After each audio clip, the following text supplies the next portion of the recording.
Accord numéro 3. Que votre parole soit impeccable. Avoir une parole impeccable, c'est ne pas pécher quand on parle.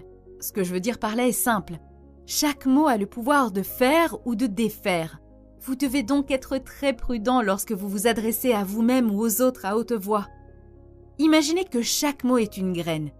Vous plantez d'abord la graine dans un champ vide et pendant quelques semaines, elle reste petite comme elle était lorsque vous l'avez plantée initialement.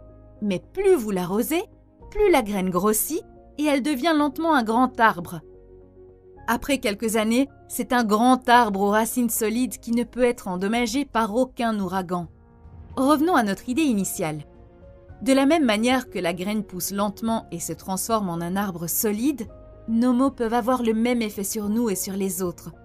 La graine que vous avez plantée dans votre esprit n'a peut-être même pas été plantée par vous. La parole est l'outil le plus puissant dont nous disposons en tant qu'être humain. Vous pouvez utiliser vos mots pour augmenter votre positivité et votre confiance dans la vie également. Combien de fois avez-vous vécu cette situation ? Le lundi, vous vous sentiez motivé et positif. Alors, vous vous êtes dit que vous iriez à la salle de sport 4 fois cette semaine.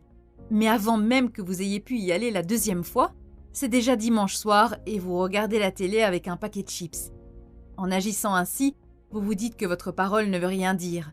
Vous vous dites que vos engagements n'ont pas d'importance et donc que vous nuisez à votre confiance. Plus vous le faites, plus il est difficile de sortir de cette spirale.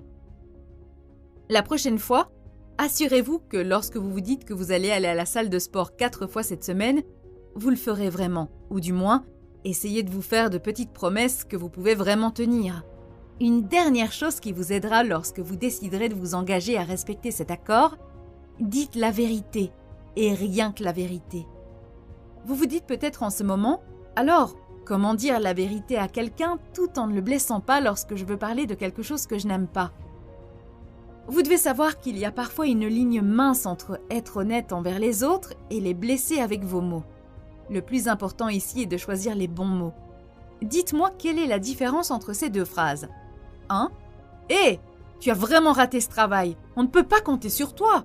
La prochaine fois, je trouverai quelqu'un d'autre pour le faire. Et 2. Tu vois, j'ai trouvé des choses pour lesquelles j'ai besoin d'une clarification. Penses-tu pouvoir regarder ces éventuelles erreurs et les corriger, s'il te plaît ?